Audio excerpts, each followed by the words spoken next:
नमस्कार दोस्तों, आप देख रहे हैं लबासना तक। हम इस समय हैं यूपीएससी भवन के पास। आज यूपीएससी का इंटरव्यू आज दूसरा दिन है और हमारे साथ यूपीएससी की कैसे तैयारी करनी है और आपकी तैयारी कैसे होनी चाहिए, तैयारी में किन किन बातों का विशेष तौर से ध्यान रखना चाहिए, तो इस सब बारे में आज जानेंगे। और सर का कैसे यहाँ तक पहुँचे।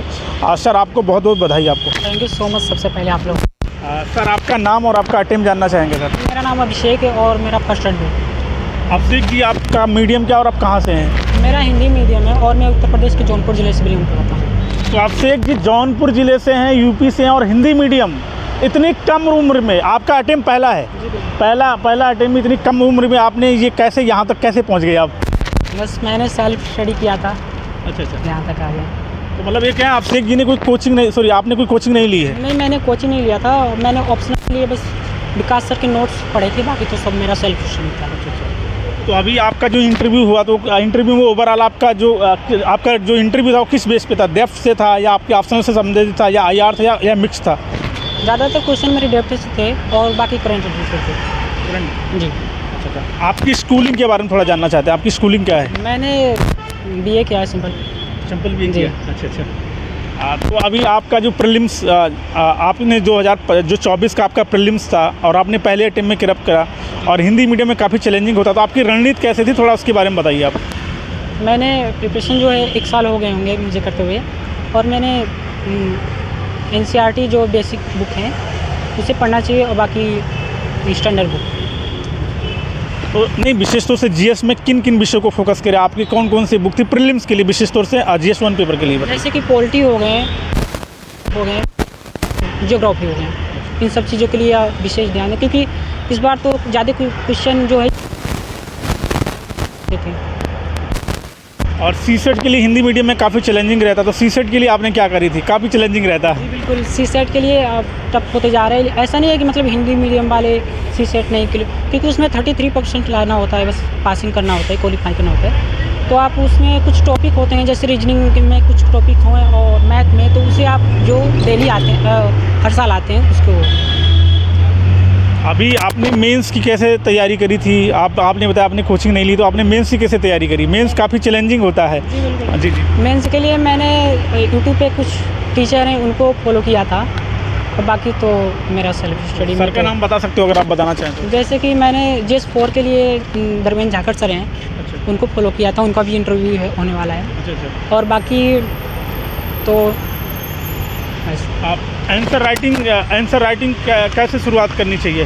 आंसर राइटिंग के पहले से ही करना चाहिए, क्योंकि उसमें टाइमिंग फिक्स होती है। 6 मिनट 7 मिनट में आपको 200-300 वर्ड लिखने होते हैं। तो आप पहले से आंसर राइटिंग करें, क्योंकि मेंस के बाद, प्रीलिम्स के बाद आपको टाइम नहीं मिलता है कि आप आंसर राइटिंग करें, तो आप पहले से ही करें तो सही है।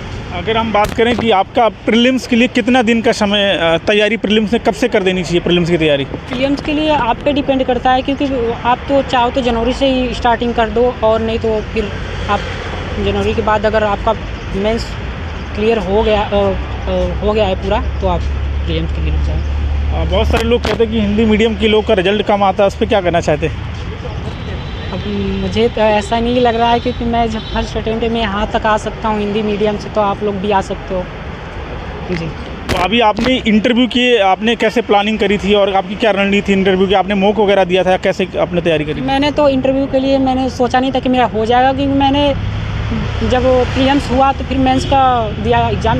मेंस के बाद मैंने सीधे प्रीलिम्स के लिए फिर से लग गया, क्योंकि मुझे 25 वाला अटेम्प्ट देना था। मैंने सोचा नहीं था कि मेरा हो जाएगा, लेकिन हो गया। तो फिर उसके बाद मैंने इंटरव्यू के लिए। तो अभी आप ओवरऑल आपकी जब जर्नी थी, आपकी तैयारी थी, आपकी कम उम्र, कभी आप भी डिमोटिवेट हुए क्या? जी बिल्कुल, मैं भी होता हूँ, क्योंकि मेरे पापा जो इस प्रीलिम्स के टाइम पे उनका तबीयत कुछ ज़्यादा ख़राब हो गया था, तो उस टाइम पे मैं काफ़ी ज़्यादा डिमोटिवेट हो गया था।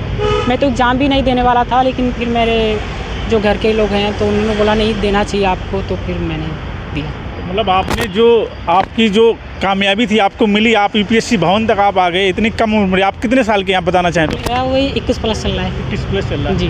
मतलब 21 में आपने पहले ही सोच लिया था? कब सोचा था कि आप मतलब 21 में ही पहला अटेम्प्ट देके पहुँच जाएंगे इंटरव्यू तक? मैंने सोचा नहीं था, लेकिन मैंने ग्रेजुएशन के लास्ट ईयर में ही इसका तैयारी करना चालू कर दिया। अब ये बताइए, जो हमारे जो नए लोग अभी 2025 का तैयारी करना चाहते हैं प्रीलिम्स के लिए या मेंस के लिए, वो किन बातों का विशेष तौर से ध्यान रखें, और विशेष तो अभी प्रीलिम्स आ रहा है तो उस पर क्या विशेष फोकस करना चाहिए, थोड़ा इसके बारे में बताइए। इस टाइम पे जो आ रहा है तो आप रिवीजन करिए, और जो PYQ है उन्हें फॉलो कीजिए। PYQ काफ़ी ज़्यादा इंपॉर्टेंट है। आप जब तक, क्योंकि टेस्ट लगाने से हम लोगों को उतना नहीं लगता है कि, लेकिन PYQ आप देखेंगे तो किस तरीके के क्वेश्चन आते हैं। आपसे अगर पूछना चाहें तो आपकी पूरे दिन की मतलब रूटीन क्या होता था, ये मतलब कितने समय पढ़ते थे, कब उठते थे, थोड़ा सा अगर बताना चाहें तो वैसे पर्सनल चीज़ें हैं। मैं तो सुबह वही 8 बजे तक लाइब्रेरी चल जाता था और शाम को 6-7 बजे तक घर पे आ जाता था। तो फिर रात को मैं 1-2 घंटे बस रिवीजन करता था जो पढ़ा था दिन में, और बाकी तो सब ऐसे। तो अगर प्रीलिम्स के लिए अगर आप कहें तो विशेष तौर से प्रीलिम्स से हमारा ज़्यादा फोकस है, क्योंकि हिंदी मीडियम के काफ़ी चैलेंजिंग है, तो कितना घंटे पढ़ना चाहिए अगर आप बताना चाहें आपके हिसाब से। अब प्रीलिम्स आ गया है, क्योंकि अब तो 4-5 महीने रह गए हैं प्रीलिम्स के लिए, तो आपको 8 घंटे कम से कम पढ़ना चाहिए इस टाइम पे तो। जी। और अपने तरफ से कुछ हिंदी मीडियम के लोगों से कुछ कहना चाहते हैं कि? जी बिल्कुल, आप लोग डिमोटिवेट ना होएं, क्योंकि हिंदी मीडियम का भी होता है। जब मैं हिंदी मीडियम से यहाँ तक आ सकता हूँ तो आप लोग भी क्यों नहीं आ सकते। जी ओके, आपको बहुत बहुत बधाई, और हमारी सभी लोगों की तरफ से उम्मीद है और हमारे व्यूअर की तरफ से कि आप जल्द से जल्द IAS बने, सेलेक्ट हो और लबासना तक आप जरूर पहुँचे।